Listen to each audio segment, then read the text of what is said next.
This has been the most difficult year ever for so many businesses back in our districts.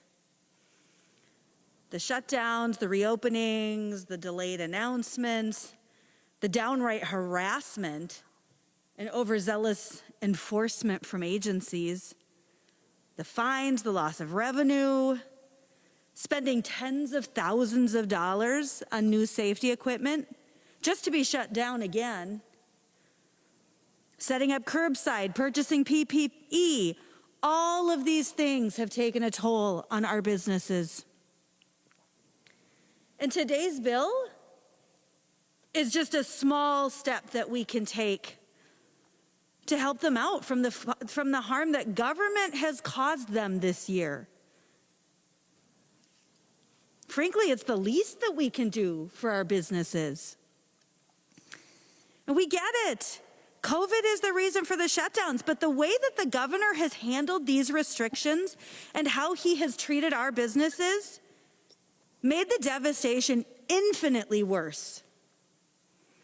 From the ridiculously short notice given to our bars and restaurants, to the complete lack of evidence to support shutting down establishments like gyms and theaters. We've seen it in just the past few days. We were supposed to get an announcement from the governor on Friday about whether or not he would continue this shutdown next week. Well, he didn't do it Friday, then he decided he'd do it today. Nope, couldn't do it today, now he's waiting until Wednesday. On Wednesday, we will find out if businesses are supposed to stay closed, open up 2 days later. 48 hours, that's what he's going to give them. 48 hours. Does the governor have any idea what it does to these businesses? Think about what has to happen in that time. In 48 hours, they have to call employees back. They have to set up schedules. They have to order in inventory. Who knows? They might have to purchase and install new safety equipment. We don't know what the governor's going to do and what he's going to mandate for these businesses. All of these things take time. Our businesses need as much time as possible. We've been begging for time.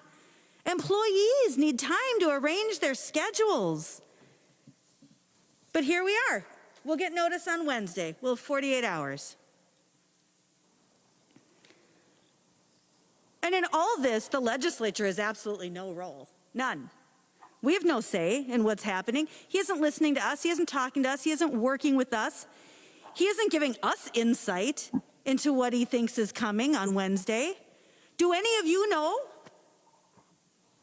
Do any of you have any insight on what is coming? Please enlighten us. I would be happy to ask someone to yield if you can give us any idea of what is happening. Because our constituents are desperate for information. They are desperate to know what they are supposed to be planning for Friday.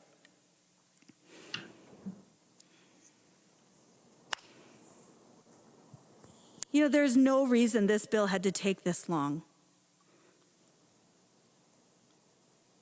But that's what happens when you have a governor who doesn't feel like he has to deal with the legislature.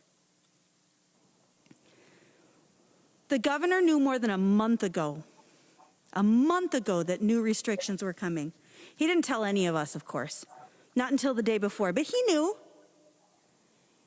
His administration could have been reaching out to the legislators to get a relief package ready to go. He knew. He could have been working on that.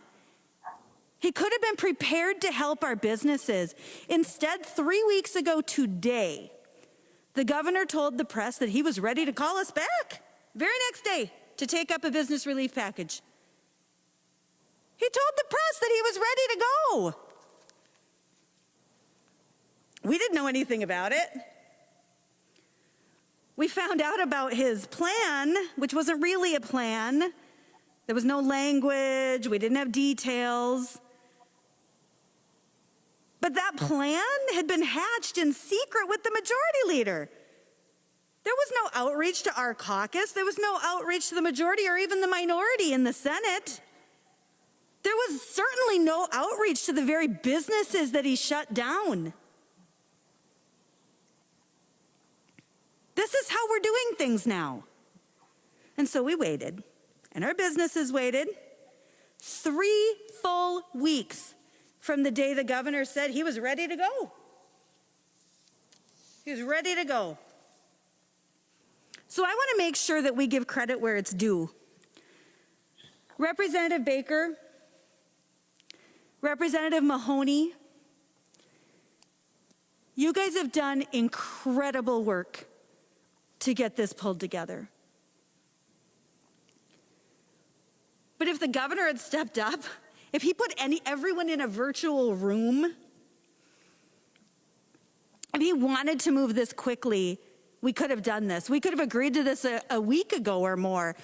Frankly, we could have agreed to it weeks ago had the governor been proactive and reached out to the legislature and gotten this ball rolling when he knew he was shutting things down.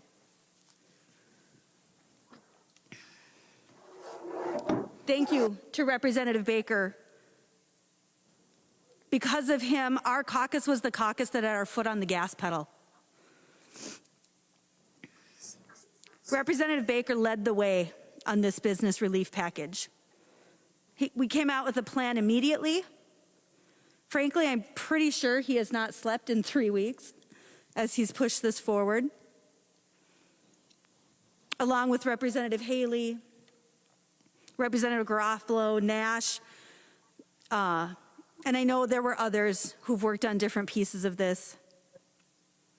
You know, we're heading into a session now where we have some major challenges to deal with.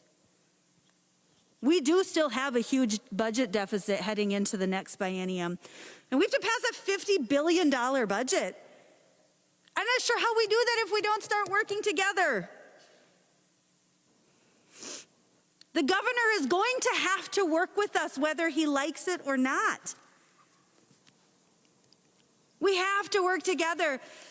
This bill is not perfect, but it's what our businesses desperately need right now. You know, we know that it's not going to prevent every business from going under, and that's really the devastating part. It's not enough. What they need is to open their doors.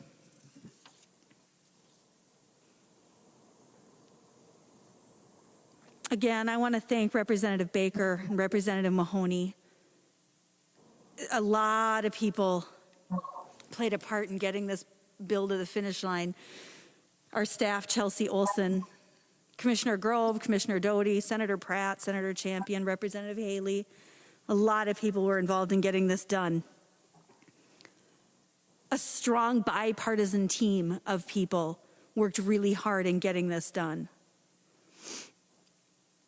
And let's remember that as we head into this next session in January. We did really good bipartisan work here. And I would implore you, Governor, let's work together. Let's make sure we have 3 fully functioning branches of government. Let's work together so that we can work for Minnesotans. Thank you, Madam Speaker.